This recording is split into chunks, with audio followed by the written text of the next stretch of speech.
This technology primer is about blood transcriptomics.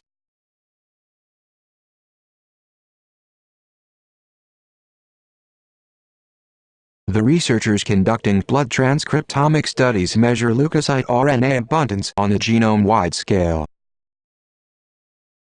Transcription in human cells is a dynamic process in which DNA is used as a template to produce a wide variety of RNA species.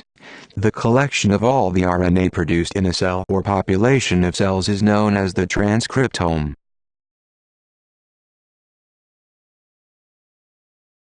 Leukocytes that circulate in the blood can be a source of valuable information about the health status of an individual.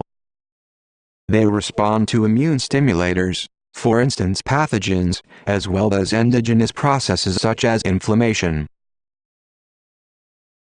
This video shows in a mouse blood neutrophils stained in green leaving the circulation to populate the surrounding inflamed tissues. Leukocytes can also in some circumstances migrate from tissues back into the blood circulation.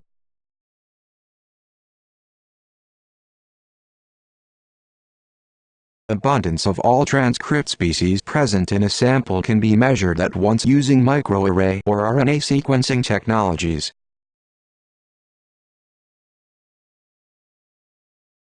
Microarrays consist of 10 of thousands of different probes immobilized on a solid surface. These probes capture complementary labeled oligonucleotide sequences. The intensity of the fluorescent signal produced is proportional to the number of transcripts that are present in the sample.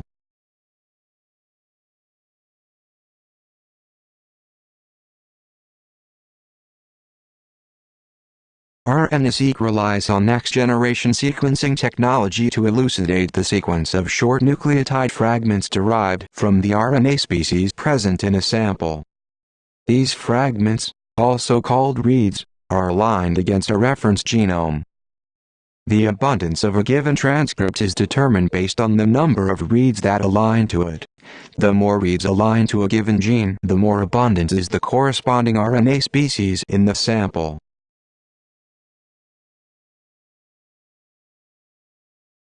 In clinical studies, blood transcriptomics can be employed to assess the immune status of individual subjects, in health and disease.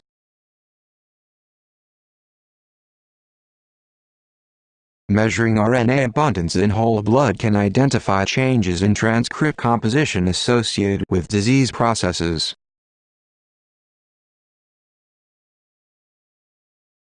For instance, changes have been identified in the blood of patients with active tuberculosis disease. On this heat map plot, the abundance of transcripts is represented by different colors.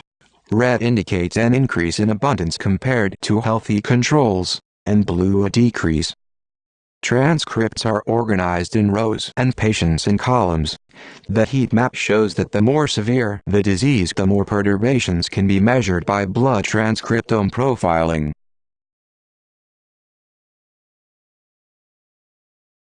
RNA abundance can also be measured in fractionated leukocyte populations, such as monocytes, T or B lymphocytes, neutrophils. And RNA abundance can also be measured in single cells.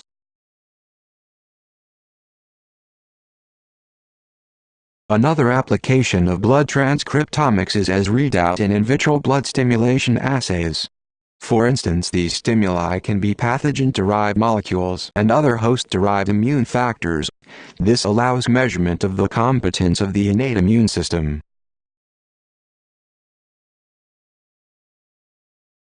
Such approach was used to measure residual innate immune competence in patients with primary immunodeficiencies caused by a loss-of-function mutation of the IRAK4 and NYD88 genes.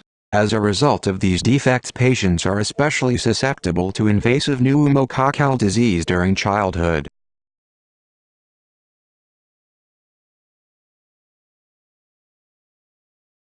When blood of these patients was cultured with a broad stimulator such as PMA, similar transcriptional responses were seen in patients and controls.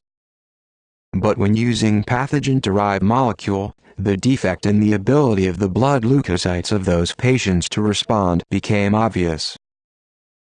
This was the case for the 500 genes induced by LPS and controls, and especially for the 237 genes induced by PAM2, which showed virtually no sign of changes in RNA abundance in patients.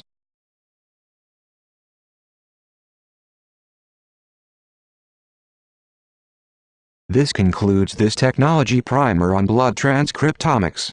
Many other use cases of blood transcriptomics approaches can be found in the scientific literature.